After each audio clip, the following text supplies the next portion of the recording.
Okay, we do Netivot Shalom ala Torah, Parashat Pinchas, and this topic is toward the end of the parasha, which is the most famous one that we read during the Chagim, Chol HaMoed, etc. The parasha of the Korbanot.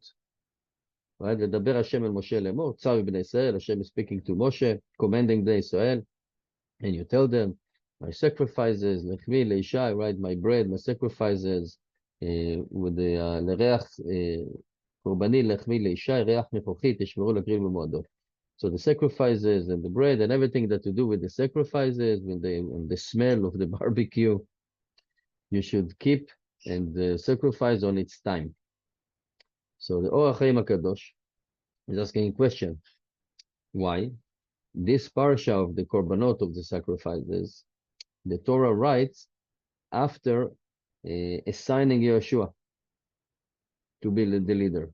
But because the Torah, there is like back and forth, right? So, for example, in Parashat Balak. Parashat Balak actually happened after the 40 years in the desert, before they entered the land of Eretz Israel, in that year. And we think like, Bereshit, Hashem created the world, and we have in Egypt, we left Egypt, and then we have Balak. No, it's 40 years after. So here it says, we did sacrifices all the 40 years that we were in the desert, since the time of the Mishkan was built. And nominating Yeshua to be the leader was in the 40th year. So why the Torah writes here the mitzvah of Korbanot? Like, we already did it for the last 40 years. And also we need to explain the closest of the Parshiot. What's the connection between assigning Yeshua to be the future leader to the Korbanot, to the sacrifice? Even though, right, it says, we just mentioned, there is no Mukdam u'Muchar b'Torah. The Torah is not written according to a chronological order. Anyway, here there is a hint. For sure, there is a reason why. Why the Torah was waiting to write the Korbanot Parsha after the 40 years. And also we need to understand, עוד יש לדקדק אומרות, צו בני ישראל, commanded בני ישראל. למה לא נאמר כמו פרשת שפוטי חוץ, in פרשת ויקרא, when it says, דבר אל אהרון ובניו, speak to Aaron and his sons, and to בני ישראל. And the Ramban wrote over there that this is like a warning to Aaron, and all the other ones that bring the sacrifices, it's like some kind of a warning. So why in this parasha, which is including all the korbanot, over there in Vayikra, it was talking about specific type of korbanot for Aaron and his son, and it doesn't say in a language of commandment, just as a warning. But here, over there, when it says all the korbanot, it just said, command Bnei Israel. There's no warning. And also when it says you keep them, you tishmeru lakriv li b'moado, you need to keep that sacrifice, each one on its time. Because lishmor, to keep or to guard, shayach li'inyan lo taseh. It's like, watch yourself, do not turn on the light on Shabbos. I'm commanding you to watch, right? Don't do that. So it's what lo taseh. But here, actually, to bring the sacrifice, it's what aseh. It's an action that you're supposed to do when you bring in the korbanot. So why the Torah? So we have a few questions here. One, the Parshiot are close to each other right after Yoshua, which was after 40 years in the desert. Suddenly the Torah writes the korbanot. We're already doing it for the last 40 years. Now why the Torah is doing it? How come before that in Sefer Vayikra, there was some kind of a warning to Yoshua and Bnei Israel about few type of korbanot, but here, when the Torah is actually talking about all the type of korbanot, it's not like a warning or something. It's just, keep it, watch it. It should be an action mitzvah. So why it says this? So we have two main questions here. ויש לומר, we can say, according to what it says in the Sefer, in the holy book, נועם אלימלך, שבכל דור ודור יש מצווה מיוחדת של כלל ישראל לתקן במיוחד בדור הזה. He said that each and every generation have a specific or special mitzvah that they need to fix in that generation.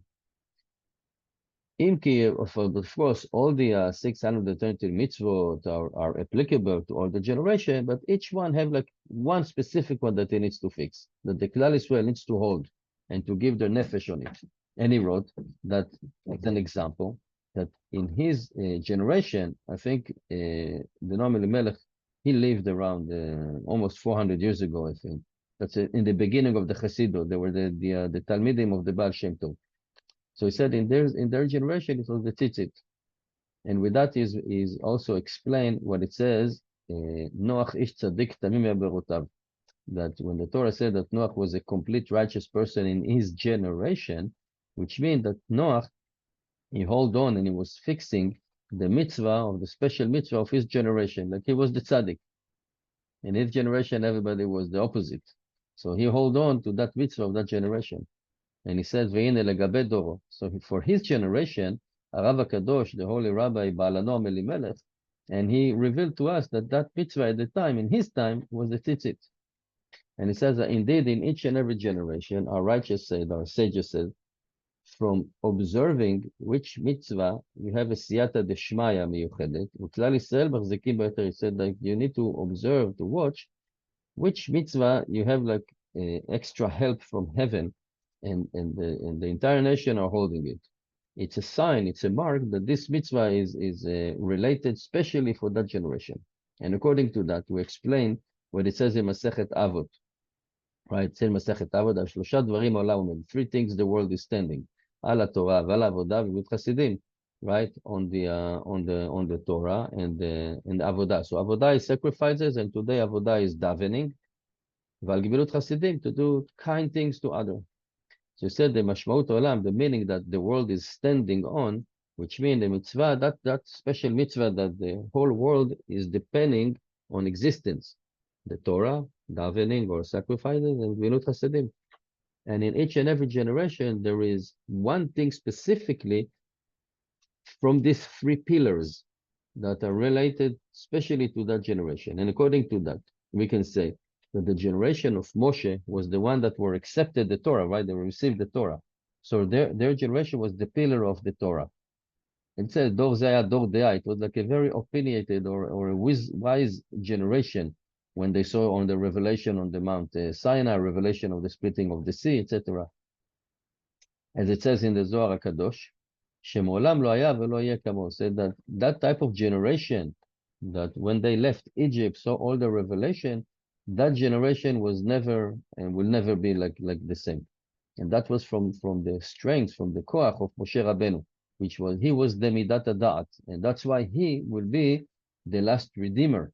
He will be the last Mashiach, Moshe, like his soul is going to be reincarnated in the Mashiach of today, because of the Dor Deah. ובכל 40 שנה, למדו ישראל תורה מפיו, and all of these 40 years, Israel, the Bnei Israel were learning the Torah from Moshe's mouth. והוא הציל עליהם, he was like delegating on Bnei Israel the level of Da'at. And from that Da'at that he delegated, that he influenced, they became a Dor De'ah, שעבדו להשם יתברך במדרגות הגבוהות. So they serve Hashem at the time on a very high level.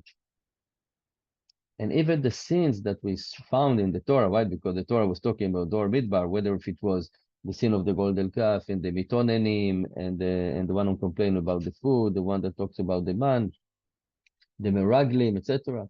He said these are things are beyond our achievement. We cannot really understand what happened over there.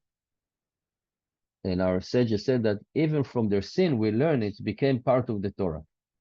And now the generation of Yehoshua, it's the generation of the one that actually came into the land of Israel, and they need to fight, to conquer, to work the land, etc. So they were no longer in that level of the Dor De'ah, which was all wisdom, but because they turn into a generation of avodah, labor, and effort, because they need to work the land and conquer the land. So the divine will in the generation of Yehoshua was that Israel will serve Hashem out of work, labor, and effort. As it says in Sefer Yehoshua, ויעבוד ישראל את השם כל מיהושע, ויעבוד, to לעבוד, to serve. But in Hebrew, you can say יעבוד, it's in English, you can maybe translate it to worship. What does it mean worship? Worship means that you're serving an entity, you're doing something spiritual, something holy. But here in Hebrew, ve'avod is to work, literally to work. Like we're going every day to work, we work. This is how we serve Hashem, by working. So that's why in Sefer Yeshua it says ve'avod Israel. And you can look at the avod. Maybe there is nothing spiritually in the avod. It's just a work, a labor. But that was the main thing of that generation, serving Hashem out of labor, worshiping by laboring. You can have a slogan, maybe a sticker, worshiping by laboring or something. I don't know if it's real English. Ve'ina shoresh, so the root and the source for avodat Hashem, serving Hashem out of that labor and effort, is the avodat korbanot, right? When you say ala Torah, that was Moshe, va'avodah, that's Yoshua time. So it's the avodat korbanot. Avodah is sacrifices. Today, substitute to sacrifices is davening, tefillah. And it's including in one of the pillars that we just mentioned, right? Ala Torah, ala avodah, val gvilut chasedim. It's one of the three pillars. So the first one was Moshe, the Torah, and the second one is Yoshua, it's the korbanot.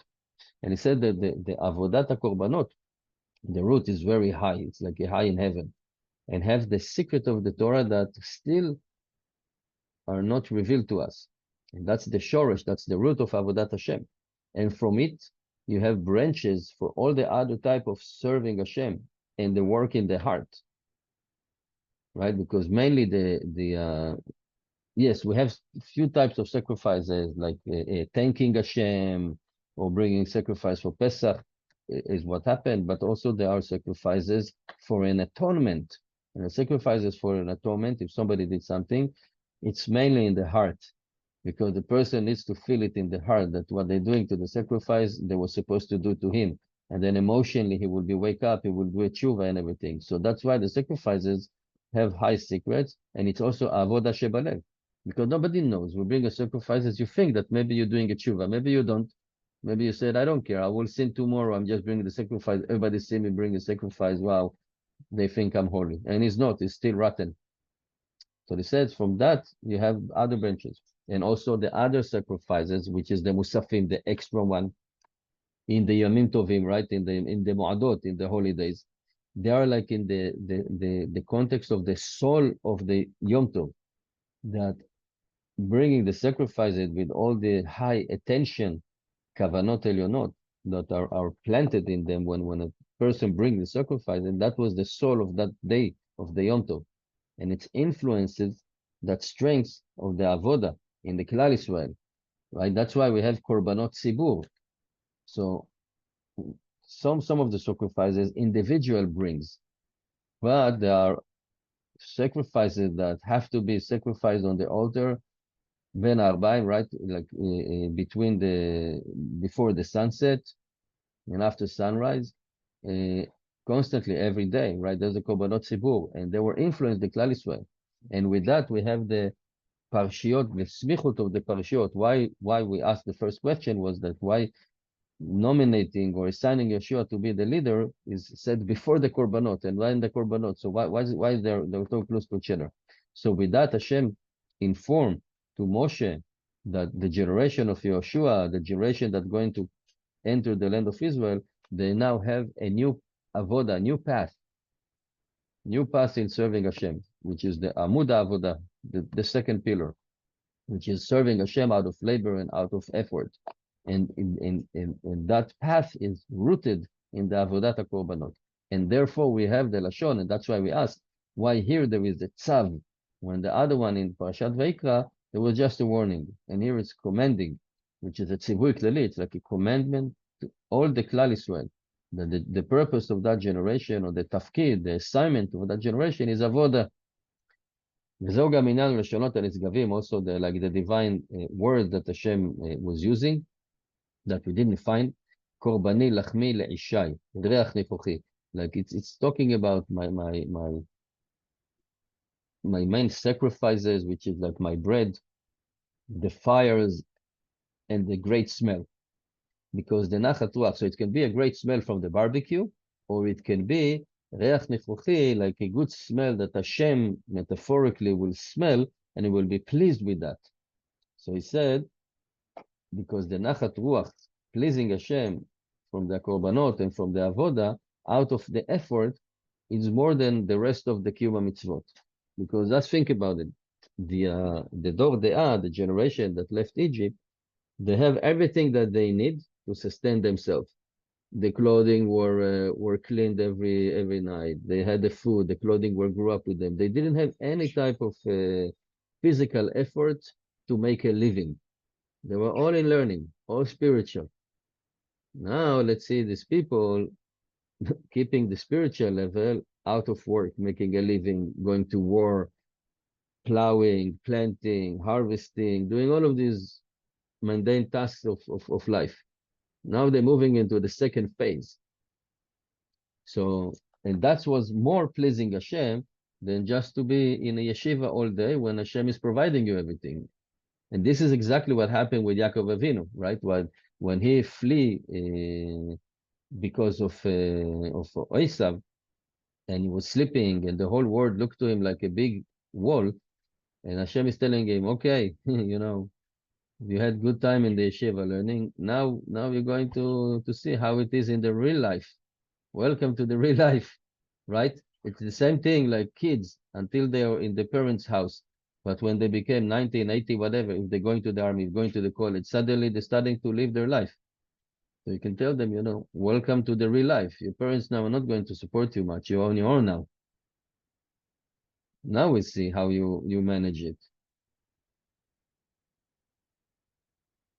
And when it says, תשמרו להקריא לי במועדו, you should watch, right? לשמור, we say, what do you mean לשמור? לשמור, it's like something that you forbidden to do, like it's what Lotta said, but here it's sacrifice, it's an action, you need to bring it. So why are you using this type of language? We should say, it's also included in the same thing when Yaakov, Yosef was telling Yaakov, his father, the dreams, and he says, Aviv shamar et hadavar. Like he was expecting to see when these dreams actually will come true. So lishmor is not only to watch or to guard, but it's also to expect something to happen, to wait for it, waiting for it. And the Holy Torah, which is infinite, is hinting to us on the time of the destruction, that when the avodat hakorbanot, literally the sacrifices stopped because we don't have the Bet HaMikdash, but in its poal, in its action, it's the root of avodat Hashem. Avodah b'bchinat tishmor. It's like yearning, waiting, that Klal Yisrael waiting for the sacrifices to return, to become. And we are expecting when it's going to come, when Mashiach will come, when the Geulah will come. And he said the Segula of the Korbanot, like what it is capable of, what's the potential of the Korbanot, is for all the Avodat Hashem. It's fulfilling in this time, that when we are waiting for Mashiach, we're waiting for Geulah, for the Bet HaMikdash, and for the redemption, for the sacrifices, we're bringing the light of the sacrifices. And of course, when we davening, for example, why we have a tefillat musaf, extra tefillah, the tefillah come instead of the korbanot. It's a substitute. So the tefillah of the musafim, the extra tefillot, davening of the Yom Tovim that we said, the korbanot, right? We mentioned, literally we mentioned which type of sacrifice we're bringing today. We're just saying it because it is if like we did it. As the Rav HaKadosh Me'apta Zechoto Ganon, he said that someone came in front of him and he told him his troubles. And he had the impression that the tzaddik, the rabbi, doesn't take it to his heart like too much. Like, yeah, he's listening. Oh, yeah. Oh, I'm sorry. And he felt like, so he asked him, like, why you don't take it seriously? And the tzaddik answered to him, you're telling me your trouble and you're worried, but you are not worried about that we don't have Bet HaMikdash today and we couldn't bring sacrifice of today. For that, I don't see that you're worrying. You're worrying about your Parnasa, you're worrying about this, but what about the worrying about the Bet HaMikdash, worrying about the Geulah, which is much more important than, if we have the money to go to a cruise to Alaska or not, or whatever, something that we're worrying about. He said, this is the Agak Veda, it's a heavier worry. And this is what it says in Sefer Shir HaShirim that Rashi explained, which is a song, right? The Song of Songs. This is the Shir Shekneset Israel Omeret Begaluta, that we sang it during the exile, when we are, it says here, in diaspora and in our widows, like we are widowing, right? Shekol Shir HaShirim Ishtokikut LeElokut, that the entire Shir HaShirim is yearning to Hashem. And that's the Avodah Begaluta. עבודה של השתוקקות. So today, when we are in the exile, our main job in our generation is yearning and wishing for the בית המקדש, for the גאולה to return. וזה עניין בין המצרים. This is the main thing of the days of today, right? That we have between י"ז בתמוז until Tisha B'Av. That there are days of yearning and desiring that Hashem will come back to us, that build the בית המקדש. And this day actually assisting the return of the בית המקדש. As our sage says in מסכת מלאכות, כל העוסק בתורת עולה, כאילו יקרב עולה. כל העוסק בתורת חטאת, so every type of sacrifice that we're talking about, or learning, or saying during the davening, we're not just mumbling it. We actually need to feel and think that we're actually doing this korbanot. And he said that when you're saying it, it is if like you did it. And they didn't say kol halomed, ela kol haosek, anyone that deal with it, metaphorically like you're doing it. And with that, we have that yearning and wishing, watching, when it's going to come, and we're going to do it literally. Then it is if like we did it. And then we will bring all the divine and the holy light from that. In our sages said that the 22 days of Ben HaMetzarim are like for the 22 holy days that we have. That if you count them together, it's the Yamim HaNoraim and the Chag HaSukkot, right? And Shmini Atzeret. ועל דרך משל, so it's like an analogy that when we painting a painting, so first we have like a black background color, and then we're painting on it in other colors. So על דרך זה, so according to that, these days of בין המצרים are like the background color for the holy days to come. ויבואר על פי הדברים, and it will explain according to what we just learned, that these are the day of השתוקקות לאלוקות. להשתוקק is really to yearn to Hashem. And there is a general yearning and individual yearning. So the Klal Yisrael and each individual to redeem ourselves, anyone from his own trouble, but we have to have a Klal one, a general one, that the entire nation should be yearning to Hashem. And that's like the background, the color that we had, the background color that all the other lights can actually appear on the black. And this is the Tisha B'Av, that's the peak. That when we're crying on Tisha B'Av, we don't cry about the house that we lost, the Beit HaMikdash, but we're crying for yearning to Hashem to say that, enough is enough. 2,000 years, we are in exile, we are diaspora, even though we have now the state of Israel, it's just the beginning, it's the process. But we still, where is Hashem? Hashem doesn't have a house anymore, and we want Hashem to come back, and we want Hashem to reveal themselves to us and to have the final redemption. So that's why it's very important. That's why the Torah, we started with this parasha of the sacrifice of the korbanot just before entering the land of Israel, because now the Bnei Israel have a new path. Until now, they were in the desert just learning Torah. So that was the three pillars of the world. Ala Torah, ala Avodah, Limud Chasidim. In the desert, that generation, the main mitzvah of them was just to learn Torah. Now it's the second pillar, which is the Avodah, which is the sacrifices, worshipping Hashem out of effort and labor, conquering the land, working the land, bringing the sacrifices. And now it's looked like the Gemilut Chasadim is our pillar. Whether if it is doing Chasadim between us and doing Chasadim to Hashem. We also can do Chesed to Hashem, which means keeping His Torah and Mitzvot. It's a Chesed, and that will help us and will help Him to bring the Geulah. Thank you for listening.